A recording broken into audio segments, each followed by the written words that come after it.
okay, pass up the mid-range jump shot, or, hey, don't worry, don't be so concerned about taking your man off the dribble or trying to get to the paint. You get your man off the dribble, make the defense rotate, then you kick out for another guy that's gonna shoot three. He'll shoot the three. Right?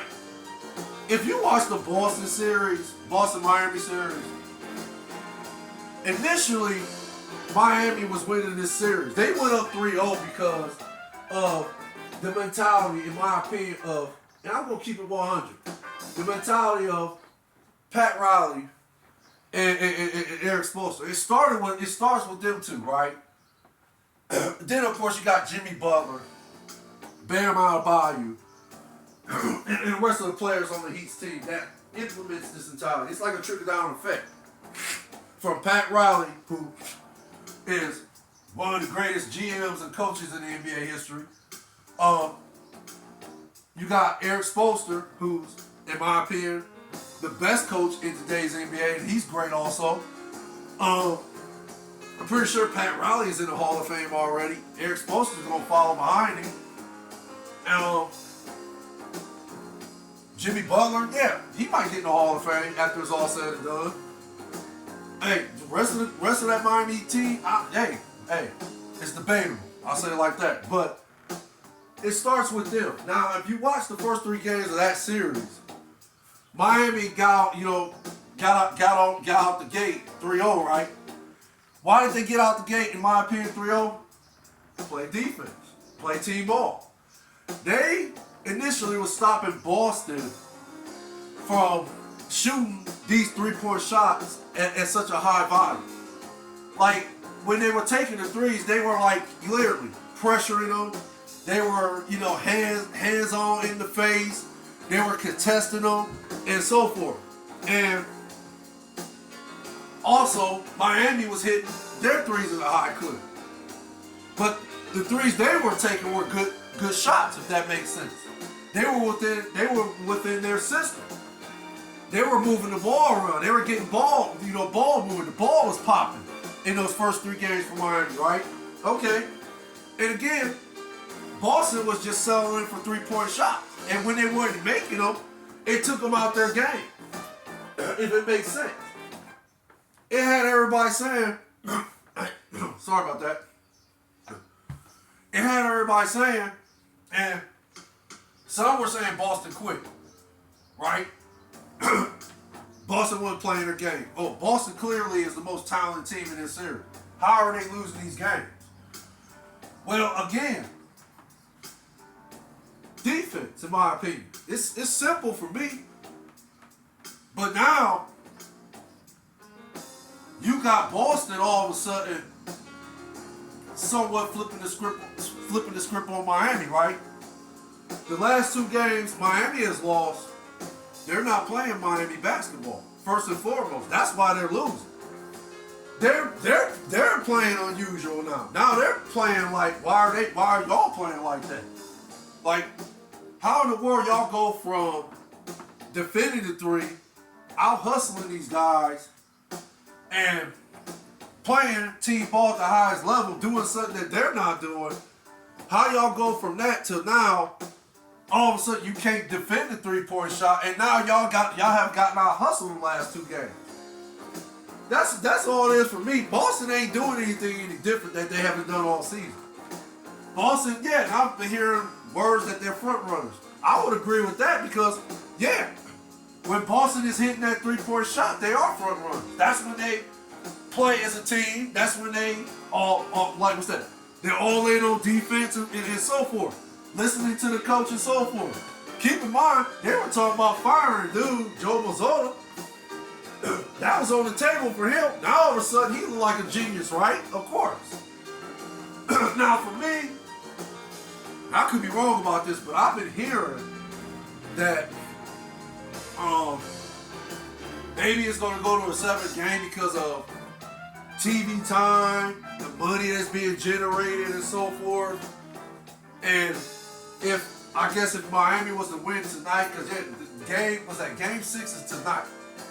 I think I heard that if Miami was to win tonight, what are they going to do with the time slots? Because the finals don't take place to June 1st. So, okay, what are they going to do up until then with the time slots or something like that? Like, I guess they're going to lose money. I could be wrong about that. But I guess if Miami wins tonight, then all the advertisers, all the promoters, or what else called? All the advertisers, promoters, bet people that's betting on these games and so forth. Let's just say a lot of people gonna lose some money if Miami win tonight. I could be wrong about that, but that's what I'm hearing out here now because of how Miami has a 3-2 lead now, and I don't know. I don't want to say the game is fixed. I don't want to go that far. But if you watch Miami play the last two games, it is kind of like suspect as to how in the world they go from playing the way they played to get that 3-0 lead. Now all of a sudden, they can't even put the ball in the basket. Bam Adebayo, he playing like he can't even think on the court now. Which I'm like, okay, all right, fine, Miami, okay. When they lost the first game, you entitled to lose first. You entitled to have a bad game. If that makes sense. But I didn't expect them to have another bad game, right? So, okay, they did. So now Miami leads the series 3-2. Jimmy Butler has not looked good in the last two games, but the first three games, he's looking like the best player in the series. Guarding Jason Tatum, basically shutting him down the first three games. Sorry about that. Yeah. Basically shut him down the first three games. And now Jason Tatum looking like the best player in the series now. He's hitting this three-point shot. But again, then you got, of course, Marcus Smart. Like I said, I didn't do all the stats on these games that Miami lost. Because, I mean, hey, like I said, we'll see what happens tonight. We'll see if Miami can close these dudes out. Or, okay, if it's going to take Game 7, then we'll see what happens in Game 7. Yeah, if Boston wins tonight, Game 7 is going to be anybody's game. And, yeah, Boston will have the momentum, and, yeah, they'll be favored. Of course, because they're going to have home court. But, again, no, Jimmy Butler has not been playing Jimmy Butler basketball the last two games. Bam hasn't been playing Bam basketball the last two games. Kyle Lowry, okay, it is what it is. He's 37. Supposedly he's had multiple injuries. So, but Kyle Lowry was giving him something in the first three games. Now Kyle Lowry isn't giving him anything in the last two games. Yeah, they got a few injuries that do. I want to say Gabe Vincent or something. Yeah, I guess he has an ankle injury. I think he's gonna play tonight. But yeah. I guess you could say they missed him the last game. He is averaging 17 points. So yeah, they missed those 17 points. But they still did not look like a Miami Heat coach team. Coached by Eric Spoelstra, and I would say Pat Riley too. Pat Riley's giving some input into the coaching. So yeah, no, they just didn't look like that last two games. So. But the reason I brought up Miami, because Miami is actually playing 90s style basketball up until the last two games. And for me as an NBA fan and the love of the game, yeah, that brought a smile to my face. That made me feel like maybe basketball ain't gonna be headed towards the direction of the emphasis still being on the three-point shot. And today's coaches, GMs, owners are saying, hey, this is how we can win a championship. Shoot more threes, make more threes. Shoot more threes and make more threes than our opponent. If we do that, we'll win a championship. Okay.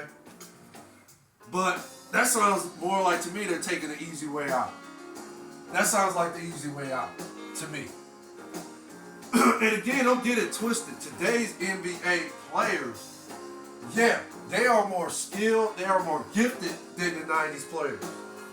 Again, you got your centers and power forwards in today's NBA that can play like guards, take someone off the dribble, shoot fadeaway jump shots, post when they do post somebody up, they can go left or right. You got some who are ambidextrous like that. But again, for me, yeah, clearly today's NBA athletes are much more evolved than the ones in the 90s. Because what was going on in the 90s, if you ask, like, let me give you some examples. Bill Laimbeer, Patrick Ewing, Hakeem Olajuwon, these were centers and power forwards, right? What those three could do is they can occasionally step out the paint and hit. And in some cases, Bill Laimbeer's skill set, he could step. He was more of a perimeter jump shooter than a 3-point jump shooter. But Bill Laimbeer could shoot them threes. He could hit them. There was a game against Portland that year they won that back-to-back championship. Game 2, hot damn, Bill Laimbeer hit like 6 threes that game. Game 2, he hit 6 of them, right? I think he ended up with 18 points. But still, back then, that was unheard of. For a guy that's 6'10", power forward center, that can step out and hit that many threes like that, in an era where physicality was the norm, and games were being played in the low 80s, low 90s, I mean, if you got a power forward center that can hit a 3 like that, man, for Bill Laimbeer to hit 6 3-pointers in game 2, even though they lost, man, there was critical 3-pointers he was hitting. And again, the games in the 90s played in the 80s and low 80s, low 90s, right? At least most of them were played like that. Again, that's another difference. Today's NBA is played more in the 120s, if that makes sense. That, again, for me, and I could be wrong, but I just don't see the emphasis on defense all like that in today's NBA. For a team to score in the high 120s, how is that playing defense? To me, that's not defense. That's just pretty much like we're running and gunning out here. First one to 120 wins, when back in the 90s, first one to 100 wins. So, of course, the fights. There were fights in the 90s. There were some brawls in the 90s. Yeah. Was basketball at times in the 90s hard to watch? Was it like, sometimes was it horrific? Was the fights barbaric or something like that? Of course they were. But I mean, that's just how the competition was in the 90s. Most of the players in the 90s wanted to win at the highest level. And that was an NBA championship. These dudes played with the blood, sweat, and tears. These dudes played with their heart. These dudes was gifted and what's that? I'm trying to get it out. Why I can't think of that word? Intellectually. They were intellectually gifted. So,